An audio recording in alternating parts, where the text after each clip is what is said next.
Hey guys, Nova here. Today we're going to be talking about the very depressing Alfred Hitchcock Premiere Collection. It comes in a hard shell case, but be very wary. When mine got delivered, mine was cracked on the top left.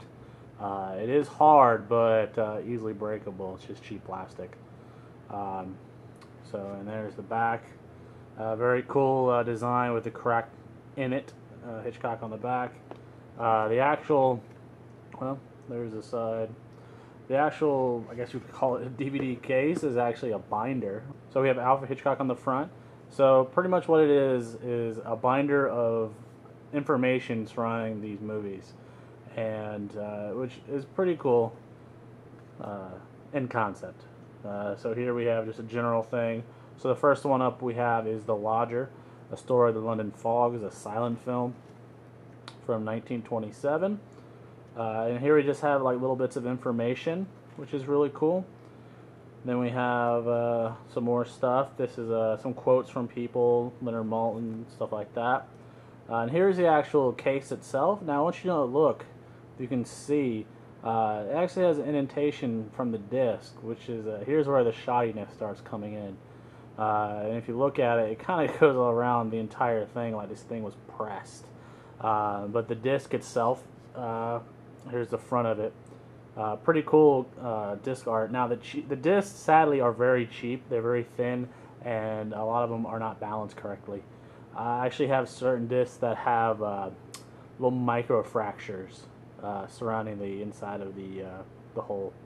So, but the way they're housed, they're actually housed in this just paper thing. It's kind of like a paper sleeve almost, except it's worse because this is actually a lot harder.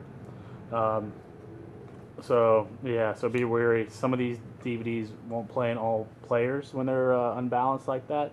Thankfully, on my PS3, it does play all of them. Some of the discs kind of like make the PS3 shudder. Definitely makes it spin up really loud. If you ever heard of that. So The Lodger actually does come with some special features. We have a commentary. We have a featurette. We have a radio play that was directed by Alfred Hitchcock. We have an interview, which is from the audio interview with the other director. I forget his name. Hitchcock 101. And then we have restoration comparisons. Now all these movies are in public domain, so they actually digitally restore them, and the prints all look phenomenal. So they actually show you a kind of before and after restoration clip. You got a still gallery and some musical musical scores. So that's The Lodger, which is a lot of features for a public domain title. So let's go to the next one. We have Alfred Hitchcock's Sabotage. We have a nice picture here. The actual it's just thin paper, but it's really cool artwork.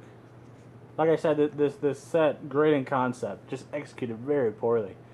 1940 film, and it kind of follows the same format. Here's again the same indentation. There's the DVD. The set's actually released by MGM. This one has less features, but it has a commentary with film historian Leonard Laff. You have Peter Bogdanovich interviews Hitchcock. You have the restoration comparison and your standard still gallery. So that's pretty cool. So next up, Young and the Innocent. And follows the same format, 1937. Very cool. Here's the actual DVD. This one has a commentary with film historian Stephen Rebello and Bill Crone, an isolated music and effect track. You have a continuation of the Hitchcock interview, restoration comparison, and a still gallery. So pretty cool. Here we have Rebecca, 1940 film, same thing. An artistic masterpiece. Alright, here's the DVD. Very cool.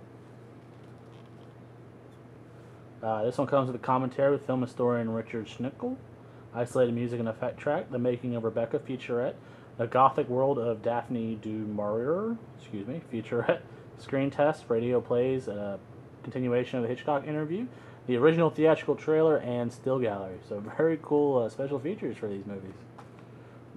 Next up, you have Alfred Hitchcock's Lifeboat. Very cool picture there. 1944 film. Just information. And here's the DVD. Very cool. Light on the commentaries on this one, but I'm sorry, light on the features. But we have commentary with film historian Drew Casper, the making of Lifeboat featurette, and a still gallery. Better than nothing, though. Next up, Spellbound. Intriguing, thoroughly spellbinding, says Los Angeles Times. And this one, here's the DVD, really cool. This one is a commentary with film historian Thomas Schatz and Chris Ramirez-Berg. I have no idea who these people are, by the way. You have Dreaming with Scissors, Hitchcock Surrealism and Salvador Dali featurette, Guilt by Association, Psychoanalyzing Spellbound featurette, A Cinderella Story, Rhonda Fleming featurette, 1948 radio play directed by Alfred Hitchcock. You have a Peter Bogdanovich interview and original theatrical trailer and still gallery. So pretty cool. A lot of features. And I think we have a Notorious, 1946 movie. And most elegant expression of the master's visual style. So here's the DVD. Now this one's loaded. It actually has two commentaries of film historians.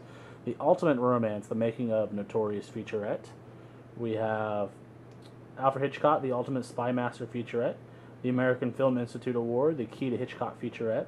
1948 radio play starring Joseph Cotten and Ingrid Bergman. We have Hitchcock interviews, continuation. Restoration comparison. You have an isolated music and effect track. You have original theatrical trailer and a still gallery. So really cool. And Paradigm Case is the last title in the set. And 1947, Full of Suspense, a class package. And there's the nice orange DVD. Special features are a commentary with film historian Stephen Robello and Bill Crone. Isolated music and effect track, 1949 radio play starring Joseph Cotten. Hitchcock interview, audio interview with Peter Bogdanovich.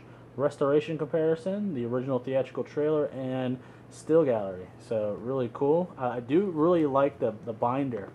I think it was an awesome concept. Just they should have went with plastic trays for the DVDs. You know, you'll see some that the plastic trays are just kind of glued on a cardboard. They probably should have went that route.